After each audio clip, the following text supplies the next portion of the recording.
राधे राधे दोस्तों। अभी तक हम लोग अपना पिछला अध्याय देख रहे थे जिसमें दुष्प्रेरण संबंधित सभी धाराएं दी गई थी और दुष्प्रेरण करने वालों को कितना दंड मिलेगा और क्या क्या प्रावधान थे, इस संबंध में हम लोगों ने चर्चा किया था। अब हमारा अगला अध्याय है जो अ, महिला और बालक के विरुद्ध अपराधों के संबंध में है, और इस पे खास तौर से विषय है लैंगिक अपराधों के विषय में है। महिला और बालक से संबंधित जो उनके विरुद्ध अपराध कारित होते हैं, और उसमें भी लैंगिक अपराधों के विषय में अब हम लोग चर्चा करेंगे। ठीक है, अध्याय 5 हमारा शुरू होता है और अध्याय 5 बीएनएस की धारा 63 से प्रारंभ होता है। ठीक, बीएनएस की धारा 63 जिसमें बताता है कि बलात्संग की परिभाषा दी गई है। बलात्संग होता क्या है इसके बारे में बताया गया है। बलात्संग क्या है? किसी भी महिला स्त्री की इच्छा के विरुद्ध या सहमति के विरुद्ध अ, महिला से किसी पुरुष द्वारा संबंध बनाना, बिना सहमति किया जबरन संबंध बनाना बलात्संग कहलाता है। या किसी महिला के मतत्ता में यानी होश में न होने पर उसके साथ उसकी सहमति लेकर संबंध बनाना, ऐसी स्थिति में भी ऐसा कोई कृत्य हो तो वो बलात्संग की श्रेणी में आएगा। ठीक है, ये बीएनएस की धारा 63 में दिया गया है। ठीक है, इसमें बहुत सारे दिए गए हैं क्या क्या चीजें हो सकती हैं। ठीक है, और चलिए आगे चलते हैं। बीएनएस की धारा 64, बीएनएस की धारा 64 में बलात्संग के लिए दंड का प्रावधान किया गया है। बीएनएस की धारा 64 की उपधारा 1 में दंड का प्रावधान है, जिसमें न्यून कम से कम 10 वर्ष की सजा होगी। 10 वर्ष से कम की सजा नहीं होगी, किंतु आजीवन कारावास हो सकता है। ठीक है, इसमें आजीवन कारावास हो सकता है। आजीवन कारावास से तात्पर्य है कि शेष जीवन, यहाँ पर शेष जीवन से तात्पर्य नहीं है, मतलब आजीवन कारावास दिया जा सकता है, और साथ ही जुर्माना भी दिया जा सकता है। ठीक, और यही बीएनएस जो 64 की उपधारा 2 जिसमें मामले दिए गए हैं कि किन किन मामलों में क्या बलात्संग होंगे और कौन कौन सी सजा दी जा सकती है। कठोर कारावास होगा, 10 वर्ष से जो कम नहीं होगा, ये आजीवन कारावास तक हो सकता है। ठीक है, इसमें उपधारा 2 में दिया गया है पुलिस अधिकारी होते हुए पुलिस थाने में कि जिसमें ऐसा पुलिस अधिकारी नियुक्त है सीमाओं के भीतर बलात्संग करेगा। दूसरा, किसी भी थाने के परिसर में बलात्संग करेगा, किसी ऐसे पुलिस अधिकारी की अभिरक्षा में, ऐसे पुलिस अधिकारी के अधीनस्थ किसी पुलिस अधिकारी की अभिरक्षा में किसी महिला से बलात्संग करेगा। इसमें ख दिया है लोक सेवक होते हुए ऐसे लोक सेवक की अभिरक्षा में या ऐसे लोक सेवक के अधीनस्थ किसी लोक सेवक की अभिरक्षा में की किसी महिला से बलात्संग करेगा। मतलब इसमें दिया गया है कौन कौन से मामले होते हैं। जो उपधारा 2 है इसमें दिया गया है बलात्संग कौन कौन से मामले हैं जिसके लिए दंड उपधारा 1 में दिया गया है। धारा 64 की उपधारा 1 में दंड दिया गया है, और वो दंड किससे संबंधित होंगे? धारा 64 की उपधारा 2 से संबंधित होंगे। ठीक है, लोक सेवक रहते हुए अभिरक्षा में या उसके अधीनस्थ यदि कोई है, उसके साथ यदि बलात्संग करता है, तो कोई केंद्रीय कर्मचारी है, कोई तत्समक प्रवृत्ति या किसी विधि द्वारा है, अधीनस्थ है, जेल प्रतिषेध गृह या अभिरक्षा के स्थान पर है, और ऐसे स्थानों पर वो क्या करता है? अभिरक्षा में रखी हुई व्यक्ति महिला के साथ बला संबंध बनाता है, बलात्संग करता है, तो उसके लिए दंड है। अस्पताल में हो गए, नातेदार, संरक्षक, अध्यापक या कोई भी है ऐसा व्यक्ति जिसके क्या है अधीनस्थ हो, महिला हो या अभिरक्षा में हो या संरक्षण में हो, ऐसी स्थिति में यदि वो व्यक्ति बलात्संग करता है तो वो क्या होगा? दंडनीय होगा। और वो दंडनीय कैसे होगा? बीएनएस की धारा 64(1) के तहत दंडनीय होगा। ठीक, चलिए आगे देखते हैं। और ये जो बीएनएस की धारा 64(1) है, ये पूर्व की हमारी संहिता, भारतीय दंड संहिता यानी आईपीसी की 376(1) को वर्णित करती है।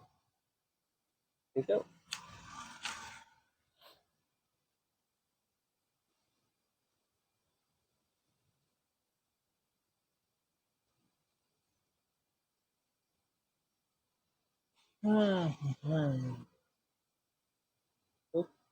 बीएनएस की धारा 65, बीएनएस की धारा 65 में दिया है कतिपय मामलों में बलात्संग के लिए दंड।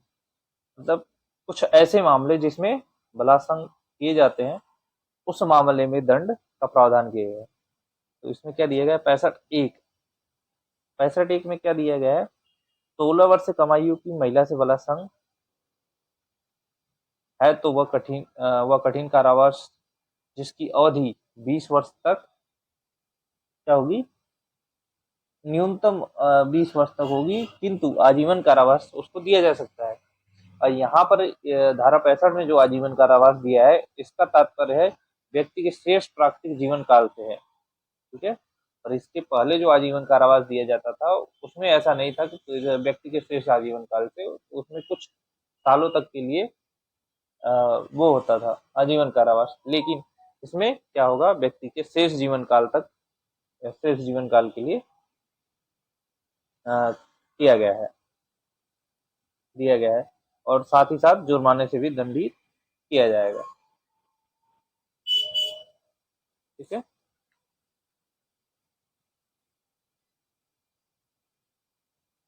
और ये जो बीएनएस की धारा आपको 65(1) है, आईपीसी की धारा 376(3) में पहले था, जिसे अब बीएनएस की धारा 1 में वर्णित कर दिया गया है।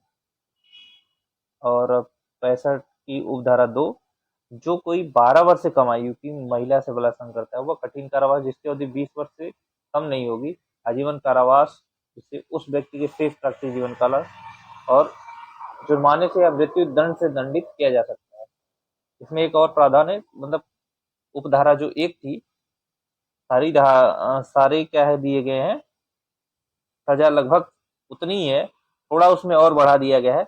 मृत्यु दंड भी दिया जा सकता है, ऐसा क्रूर कार्य यदि किया है और न्यायाधीश को लगता है कि मृत्यु दंड देना आवश्यक है, यदि 12 वर्ष से कम उम्र की महिला के साथ बलात्संग कोई करता है, तो ऐसी स्थिति में उसे मृत्यु दंड भी दिया जा सकता है। ठीक है। ये हमारे नई धारा में जोड़ा गया है, नए अपने कानून में जोड़े गए हैं। ठीक है। बीएनएस में जोड़ा गया है मृत्यु दंड, इसके पहले मृत्यु दंड के प्रावधान नहीं थे, जुर्माने या फिर आजीवन कारावास तक का था। ठीक है।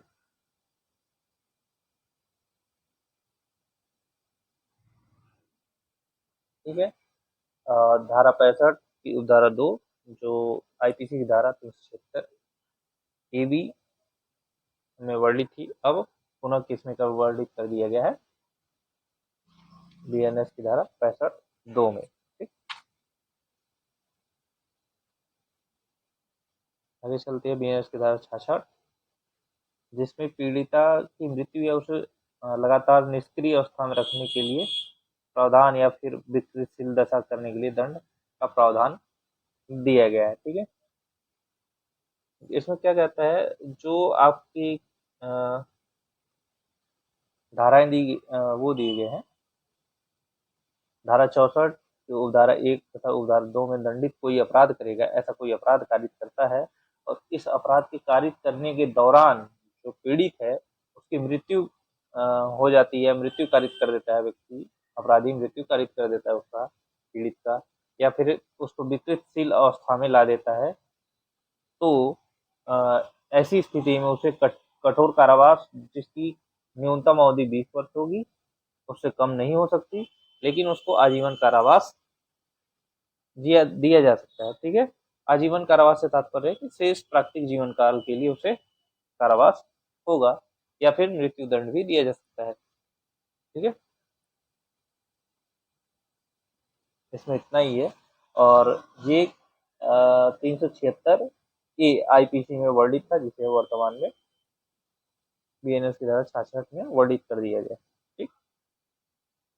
बीएनएस की धारा 67,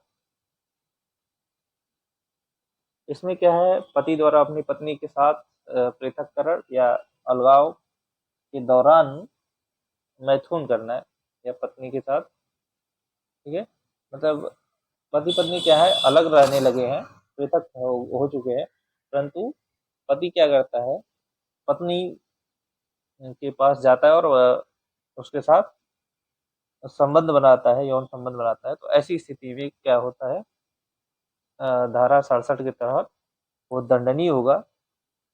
जो क्या होगी, 2 वर्ष से कम की उसकी सजा नहीं होगी, किंतु जिसको 7 वर्ष तक के लिए दंडित किया जा सकता है। ठीक है।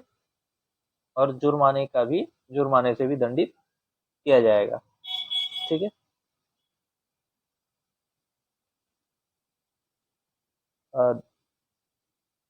बीएनएस की धारा 67 जो थी, ये आईपीसी की धारा 376 बी में पूर्व में वर्णित थी, जिसे अब बीएनएस की धारा 67 में वर्णित कर दिया गया है।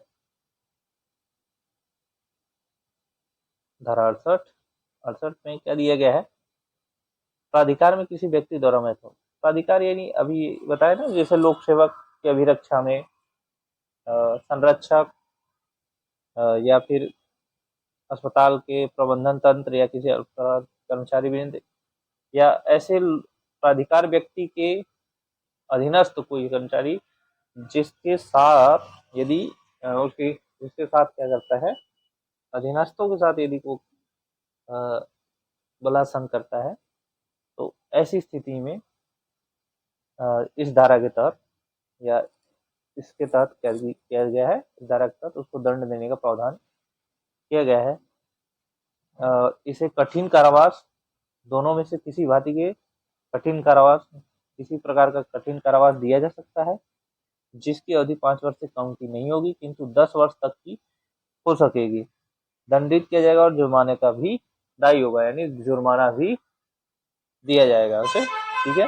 न्यूनतम 5 वर्ष और अधिकतम 10 वर्ष की सजा होगी, और साथ ही साथ से दंड भी, जुर्माने के तौर पे दंड भी दिया जाएगा, जुर्माना भी देना पड़ेगा। ठीक है। ये पूर्व में आईपीसी की धारा 376 में वर्णित थी, जिसे अब बीएनएस की धारा 68 में वर्णित कर दिया गया है। अब चलते हैं बीएनएस की धारा 69 यानी 69। इसमें क्या दिया गया है कि यह एक नया प्रावधान है। यह प्रावधान तब सजा का प्रावधान कहलाता है जब धोखे से यौन संबंध बनाया जाता है। और बीएनएस की धारा 59 में प्रावधान है कि जो कोई व्यक्ति धोखे से या किसी मामले में वादा करके उसे पूरा करने के इरादे के बिना इसके साथ यौन संभोग करता है, ऐसी यौन संभोग बलात्कार के अपराध की श्रेणी में नहीं आता। ठीक है। तो उसे किसी एक अवधि के लिए कारावास से दंडित किया जाएगा, जिसे 10 वर्ष तक बढ़ाया जा सकता है, साथ ही जुर्माना भी देना पड़ेगा। ठीक है। इसमें क्या दिया गया है, धोखे से, मतलब धोखा देकर वो क्या करता है, यौन संबंध बनाते हैं, और यौन संबंध के पश्चात, बनाने के पश्चात वो क्या करते हैं, उसका इरादा नहीं होता है और अपने वादे को पूरा करने के लिए धोखा देता है, तो ये बलात्कार की श्रेणी में नहीं आता। यदि यौन संबंध धोखा देकर बनाया गया है तो बलात्कार की श्रेणी में नहीं आता, परंतु परंतु क्या है, इसके लिए भी दंड का प्रावधान दिया गया है। और दंड भी लगभग हमें लग रहा है बलात्कार के जो दंड है लगभग उसी के बराबर है। यानी इसमें जो दंड दिया गया है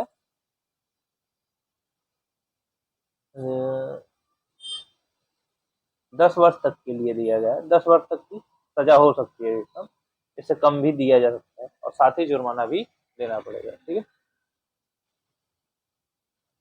धोखेबाज साधनों का प्रयोग जैसे रोजगार, पदोन्नति, प्रलोभन, झूठा वादा या पहचान छिपाकर विवाह करना शामिल है। इन सब चीजों में, ठीक है। और ये नया जोड़ा गया है, तो इसलिए आईपीसी का कोई, आईपीसी में पहले इसका वर्णन नहीं किया गया था, तो डायरेक्ट बीएनएस में नया ही जोड़ दिया गया है। चलिए चलते हैं अगला। बीएनएस की धारा 70 सामूहिक बलात्कार।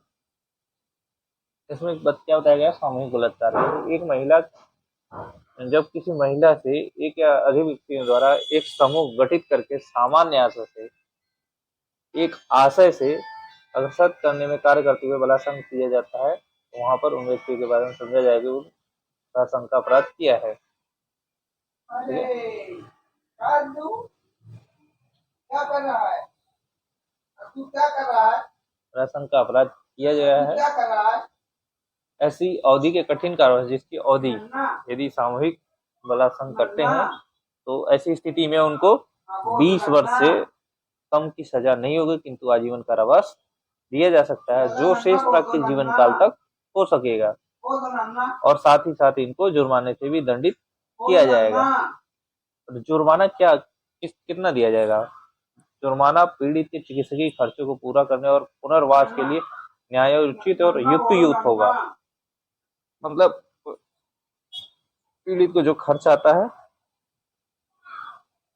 चिकित्सा में, उसका पूरा खर्च देना पड़ेगा। उसके पुनर्वास, उसके रहने के लिए, यदि वो वहां से निवास स्थान छोड़ के कहीं अन्य जाना चाहती है अन्य किसी कारण से, तो ऐसी स्थिति में वो क्या करेगी, उसको पुनर्वास के लिए भी व्यवस्था करने का जो उसको न्यायोचित मिलना चाहिए जुर्माना, वो जुर्माना उसको देना पड़ेगा। जुर्माना, ठीक है।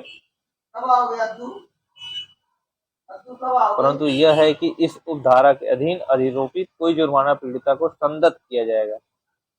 जो भी जुर्माना होगा, जो जुर्माना न्यायालय लगाएगी, वो जुर्माना पूरा क्या किया जाएगा, पीड़िता को सौंप दिया जाएगा, ठीक है। सामूहिक बलात्कार की उपधारा 1 में ये दिया गया था, ठीक है। और जिसे आईपीसी की धारा 376D में वर्णित किया गया था, अब पुनः इसमें कर दिया गया। अब 70 की धारा 2 उपधारा 2, जहां एक या अधिक व्यक्तियों द्वारा समूह गठित करके सामान्य आशय से अग्रसर करने में कार्य करते हुए 18 वर्ष से कम आयु की किसी महिला से बलात्कार करता है।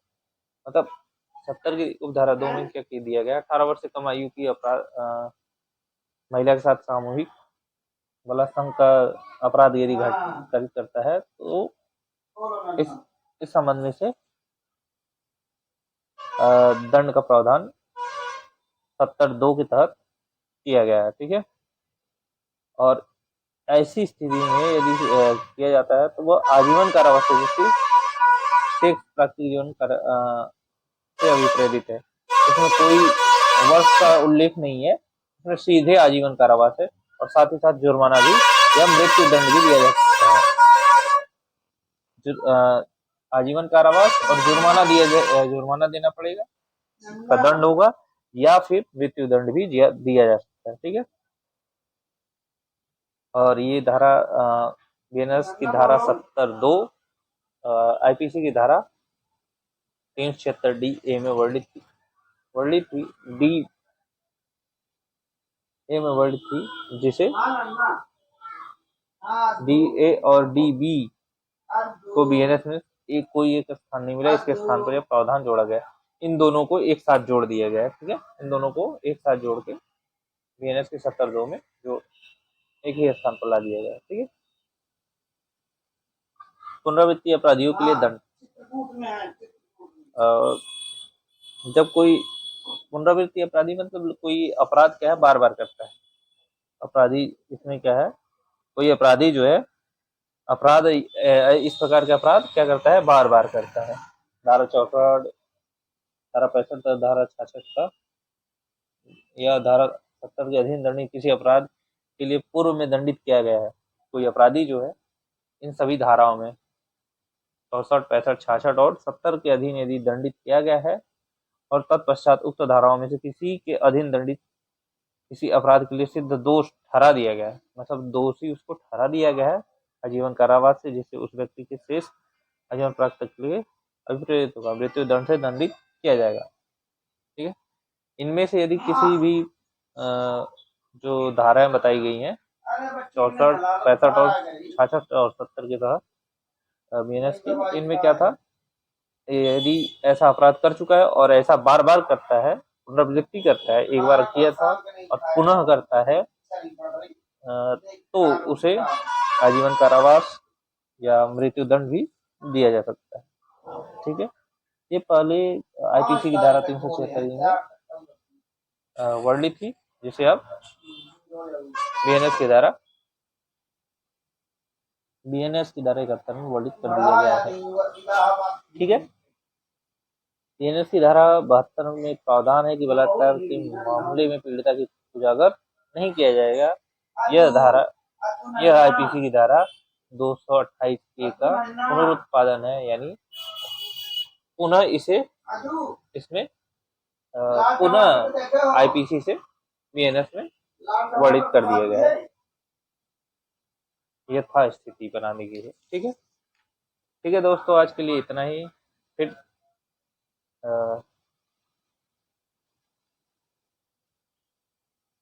मिलते हैं अगले वीडियो में। तब तक के लिए राधे राधे।